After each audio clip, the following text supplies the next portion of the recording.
became very, very difficult in the context of our negotiations. And finally, we managed to reach compromises on those matters.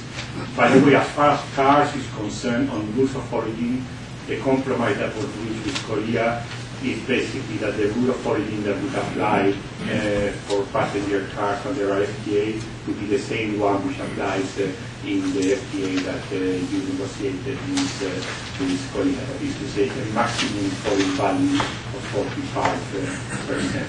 So that was the compromise that we reached on that matter.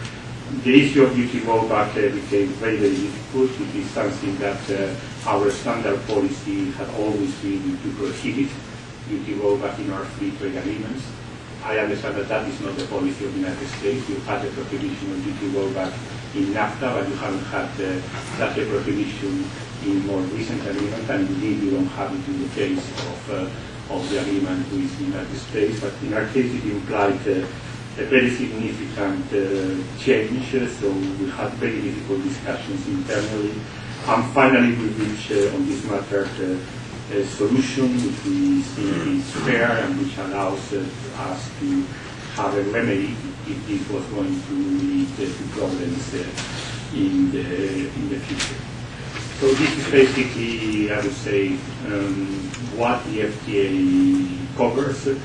I would emphasize that it is certainly for us an extremely important free trade agreement. First, it's very important agreement in relation between the European Union and Korea. I think here, from our point of view, a very strong basis for a close economic partnership between Korea and the European Union. By the way, we have also been negotiating in parallel the agreement to enhance our political relationship, so it has not been just exclusive this economic focus. Secondly, for us, it's an important demonstration that this new policy, Global Europe, can work, and it is possible to conclude free trade agreements which corresponds to the high standards that we set for ourselves when we embark in this new generation of free trade negotiations. We are also engaged in negotiations with other countries in the region. I'm personally also responsible for negotiating with India. And we have also been trying to develop negotiations with countries in ASEAN. For example, I'm not going to suggest that it's going to be possible with all of these countries to reach agreements necessarily at the same level of ambition. And there are differences in the level of development that we need to be taken into account, but we certainly think it is important that we have been able to conclude an agreement which is based on these high standards. Finally, we think it's also important that the agreement has been concluded at this point in time. Precisely because this is a difficult economic circumstances, we believe that it's important that we show our willingness in those conditions to move forward with an ambitious trade liberalization agenda.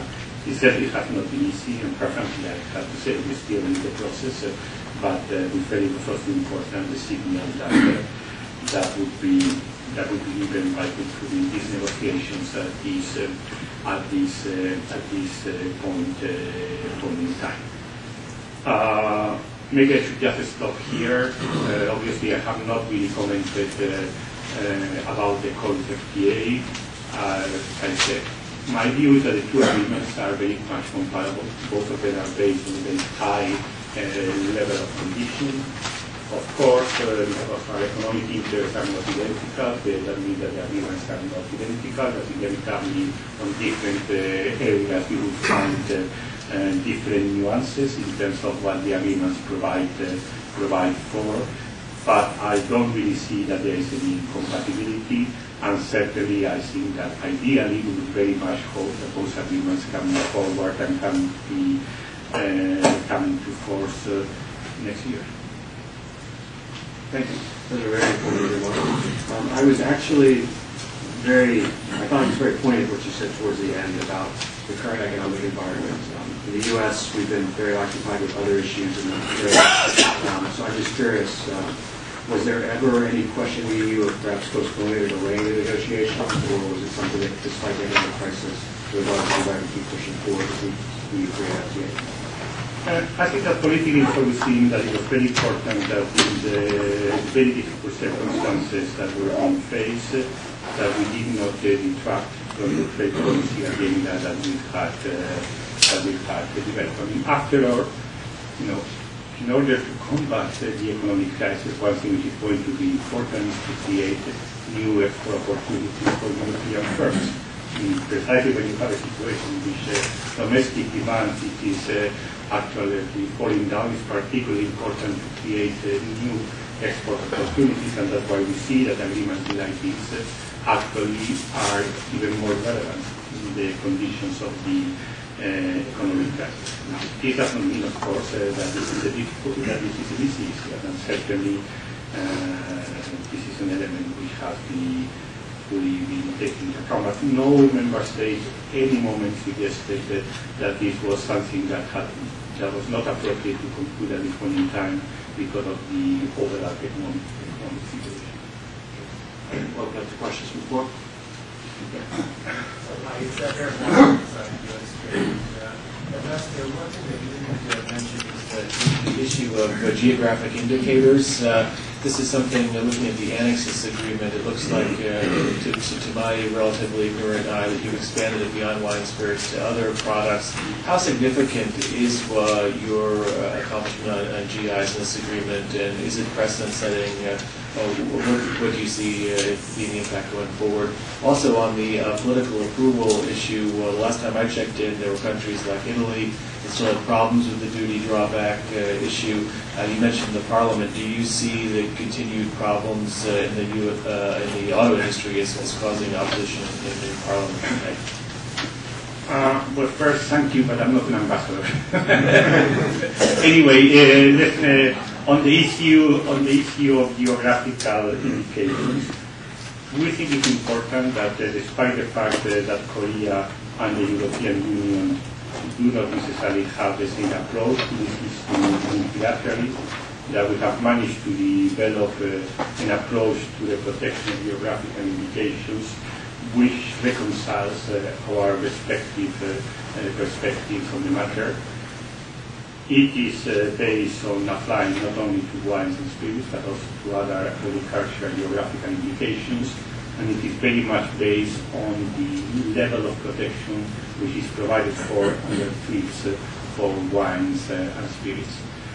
It is also based on identifying the first stage a relatively short of priority GIs, which are those which are more significant from the economic point of view, and which are those which are protected under the agreement, with a procedure that would allow in the future to add other GIs. So this is an issue that Korea fully understood. It was absolutely fundamental for us in terms of the support for this agreement, and I think that we managed with legal ingenuity to find a solution that I'm sure it is perfectly reconcilable with both Korea and the European Union legal system. Now, listen, first, the European Parliament is sovereign. They will take their own political decisions about these agreements. I'm not going to make any comments on that. Certainly, we have been working very closely with the European Parliament on these issues throughout the negotiations. The European Parliament adopted a resolution on the EU-Korea FTA recommending certain issues which they would like to see the European negotiators obtaining in this agreement. And actually, if you look into that resolution and you look into the agreement, you will see that we have been able to be very responsive to the requests and the priorities set by the European Parliament. At the end of the day, it will be their political decision, their political responsibility to decide on this when the issue is brought to their attention.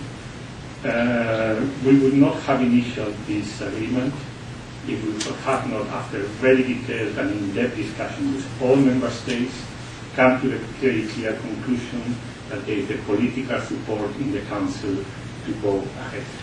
Obviously, this is an issue that each member state politically will have to make up its mind and reach a final decision when they need to decide early next year, but we would certainly not have initial if it wasn't because we had a very clear sense that there would be political support from member states for the conclusion of this negotiation.